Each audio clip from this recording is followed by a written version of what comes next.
What's up, everyone? I am wrapping up my fourth year as an entrepreneur, and I was reflecting on everything I've learned over the past several years, and I realized that there was one thing that has led to more success for me than any other thing that I've done, or any other thing in my life, and that's who I picked as a spouse. And I thought it was so important, I wanted to make an entire podcast episode on this, and I'm going to explain why I came to this conclusion. And I'm going to share some things that may help you in your entrepreneurial journey. Who am I? My name is Ryan Rice. I'm a full-time real estate investor. I did just under $630K in gross revenue last year, and this year we did just under 1.2, so almost doubled. And I share all of this stuff with the hopes that it helps you make some more money in your business and helps you be a better business owner. The first 4 years have been difficult for me. I had a lot of growth that was necessary. I ran into some significant contractor adversity in the beginning, and it took some time to get out of that contractor adversity. And during that time, it's been all hands on deck. And I have been in a significant build mode. Even this year, I got out of that situation, but I've still been very, very focused on building. And I've had many long days in a row. In fact, most of my days are very long days. And I'm talking, I'll wake up between 4 and 5 a.m. And I would say most days I'm working until maybe 6 to 7 p.m. with some breaks in between. And some days I'll work as late as 8 to 9 p.m. And that type of day has been my normal for a while. I work every weekend. When I say we, my family and I, my wife and I have said no to a lot of extracurricular activities so that I could stay focused. We haven't traveled really, and we haven't expanded our personal expenses in probably 5+ years. And in fact, we've done the exact opposite. Late in our 40s, have significantly cut back on our personal burn rate. And in fact, we've probably cut it by about 40% from its peak. So it was rather drastic. And so that means we have, quote, enjoyed less things. I've worked late nights. I want to be very clear. While there has been a lot of pain and a lot of growth, I have fallen in love with being an entrepreneur. I enjoy doing it. I like working. But there's one thing throughout my entire entrepreneur career that I have never once heard from my wife. Honey, can we leave work behind for a minute? You need to go back to work so that you can make more money. Can you stop working so much? Can you not work a weekend for once? Can you not work late tonight? I have never heard my wife say those words. And in fact, what I have heard from my wife is the exact opposite. Babe, is there anything that you need? Babe, anything that you need, I am good with. Just tell me. Whatever you need to do, babe. How can I help? What can I do to support you? Anything at all that you need, I am here for. And when times got really difficult, all I heard from my wife was, babe, I don't care what we have to do. I am here with you. I support you. We are going to get through this together. I will do whatever is required to help support you. I've never been pressured from her to earn more income so that we can try to live a certain lifestyle. I have never been even slightly nagged for working at all, ever. It's literally been the exact opposite.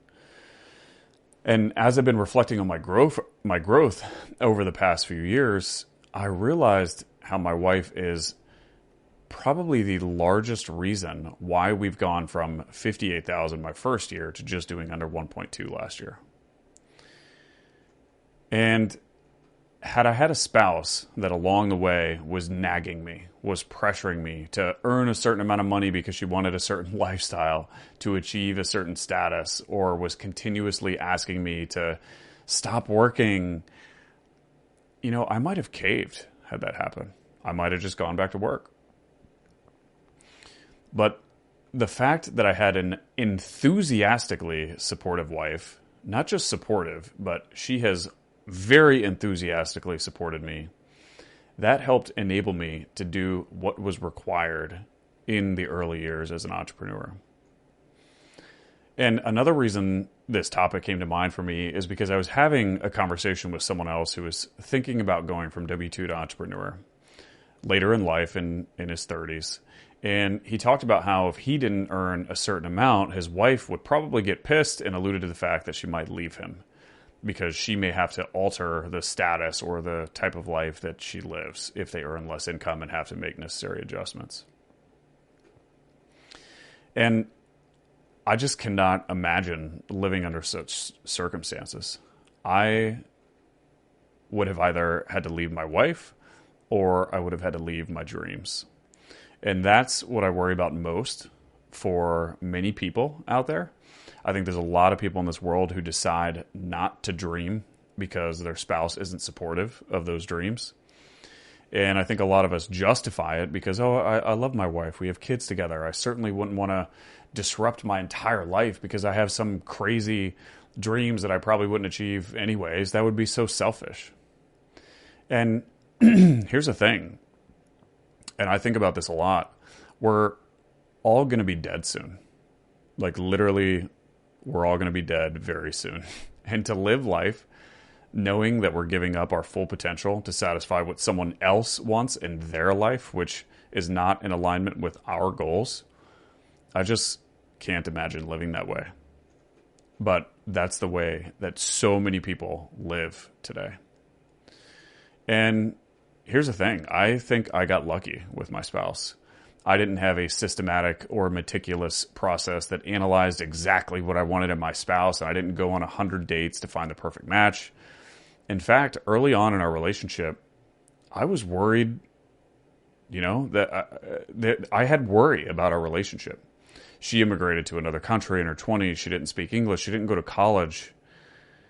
She wasn't the type of woman who a lot of people close to me, a lot of my friends were marrying. I felt a lot of pressure to marry someone who was more like me, a college grad, someone more sophisticated, obviously someone whose first language was my own. But I remember adoring her for who she was, for the size of her heart, how her heart is gigantic and still is. And I think it turns out I just got extremely lucky. And maybe I had some good intuition from that, but I did not put in a significant deliberate effort to make sure that I find the quote perfect fit. And I think I'm very fortunate to be in the position that I'm in, because every time I ask myself, does my wife move me closer or further away from my goals? The answer is always the same, in that everything she does is in support of me moving closer to my goals. Every single one of them. She makes me better in just about every way, as a person, as a thinker, as a dad, as a leader. And to imagine having a spouse who doesn't get me closer to every single one of my goals, that sounds like one of the worst horror movies possible. And so I share all of this for those of you listening and you don't yet have a spouse. Be sure to ask, does this person move me closer or further away from all of my goals? Write down all of your goals, go one by one, and ask yourself that question for each goal that you have. And if the answer is no to any of them, then you just need to confront that now, because it's only going to get harder to confront that further in the future, later on the relationship, later when you have kids. Because down the road, you may need to choose between your dreams or the mother of your children. And that's not a choice that I would wish upon anyone. That would be very difficult. And if for some reason you're listening to this and you already have a spouse and you feel he or she is not moving you closer to your goals, I'm not saying that you should divorce your spouse. But what I am saying is that you would likely benefit from some very good, very honest and deep conversation about what it is that you want and what it is that your spouse wants, and what support you could use from your spouse to ensure that you achieve the goals that you're after. Because if you find out later in life that you have different goals, then that might be a little harder to address. Not impossible, but more difficult. And if you have aligned visions and values, that certainly raises the probability that you are going to hit your goals because you're both going in the same direction. So there's my best business advice that some might argue has nothing to do with business. Be sure to pick the right spouse. It can change the trajectory of your life. It can change the trajectory of your dreams. If you guys got some sort of value out of this, it would mean a ton to me if you shared it. Share it on Instagram, send it to a friend, however you share it would be great. But I believe that one of the best ways to make this world a better place is to create more entrepreneurs who want to do good in this world. And every great entrepreneur needs an incredible spouse. So I appreciate you guys listening. Thank you. I love you guys. And I'll see you in the next one. Peace.